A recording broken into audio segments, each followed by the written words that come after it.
पुण्यात 3 मार्च रोजी झालेल्या क्रांतिकारी शेतकरी संघटनेच्या राज्यव्यापी बैठकीत रविकांत तुपकर यांनी शेतकऱ्यांचा सातबारा कोरा करा, सोयाबीन कापूस भाव फरक, पीक विमा यासह अन्य मागण्या केल्या होत्या। मागण्यांबाबत तुपकरांनी सरकारला 18 मार्चचा अल्टिमेटम दिला होता। तोपर्यंत मागण्या मान्य न केल्यास स्वर्गीय साहेबराव करपे यांच्या बलिदान दिनी म्हणजेच 19 मार्च रोजी कर्जाचा बोजा असलेल्या शेतकऱ्यांचे सातबारे आणि सोयाबीन कापूस अरबी समुद्रात बुडवू असा इशारा दिला होता। यानुसार गनिमी काव्याने रविकांत तुपकर हे भूमिगत होऊन मुंबईकडे रवाना झाले होते। मात्र मुंबईकडे जाणाऱ्या शेतकऱ्यांच्या शेकडो गाड्या खालापूर पोलिसांनी थांबवल्यात। रविकांत तुपकरांसह शेकडो समर्थकांना पोलिसांनी ताब्यात घेतलंय। गनिमी काव्याने रविकांत तुपकर मुंबईत शिरत असतानाच नढाळ पंचतन मंदिरात त्यांना रोखून धरण्यात आलंय। शेतकऱ्यांच्या कर्जमाफीसाठी मुंबईत मोठं आंदोलन होणार होतं, या इशाऱ्याने सरकार बिथरल्याचं दिसून येत आहे।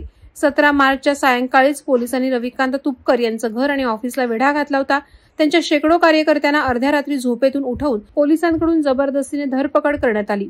कुटुंबीय आणि नातेवाईकांनाही त्रास दिला असा आरोप नढाळ येथे जमलेल्या शेतकऱ्यांनी केला आहे। याही परिस्थितीत कर्जाचे सातबारे समुद्रात बुडवणारच असा निर्धार करून भूमिगत होत रविकांत तुपकर मुंबईत दाखल होणार होते। राज्यभरातील त्यांचे कार्यकर्ते देखील मुंबईत पोहोचले आहेत। मात्र अर्ध्या रस्त्यातच गाठून तुपकरांना आता नजरकैद करण्यात आला आहे।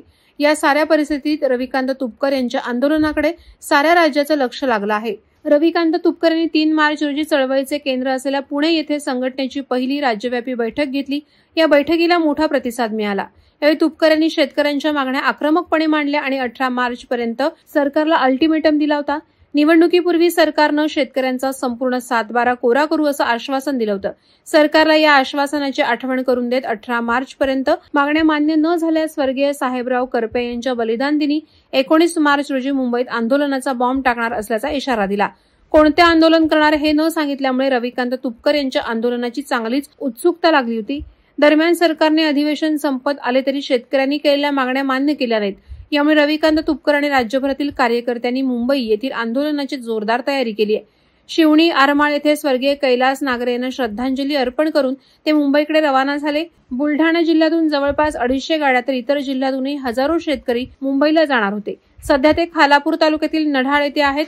घटनेनं दिलेल्या अधिकारानुसार आम्ही शांतता आणि सनदशीर मार्गाने आंदोलन करणारच म्हणत गनिमी पद्धतीने गुप्त मार्गाने मुंबईत दाखल होण्याचा प्रयत्न करत असताना दिसत आहेत। बुलढाण्यासह राज्यभरातील त्यांचे कार्यकर्ते देखील मिळेल त्या साधनानं मुंबईत पोहोचण्याचा प्रयत्न करत आहेत। या साऱ्या परिस्थितीत रविकांत तुपकर यांचं आंदोलन कोठे आणि कसं होणार याकडे संपूर्ण राज्याचं लक्ष लागलंय। दरम्यान उपविभागीय पोलीस अधिकारी विक्रम कदम यांच्या नेतृत्वाखाली वरिष्ठ पोलीस निरीक्षक सचिन पवार, वरिष्ठ पोलीस निरीक्षक संजय बांगर यांनी चोख पोलीस बंदोबस्त ठेवलाय। निवासी नायब तहसीलदार सुधाकर राठोड हेही ठिकाणी उपस्थित आहेत। वादळवारा लाईव्हसाठी अर्जुन कदम, चौक। नवी मुंबई व रायगड जिल्ह्यातील ताज्या बातम्या आणि घडामोडींसाठी सबस्क्राईब करा वादळवारा लाईव्ह चॅनल आणि दाबा बेल आयकॉन।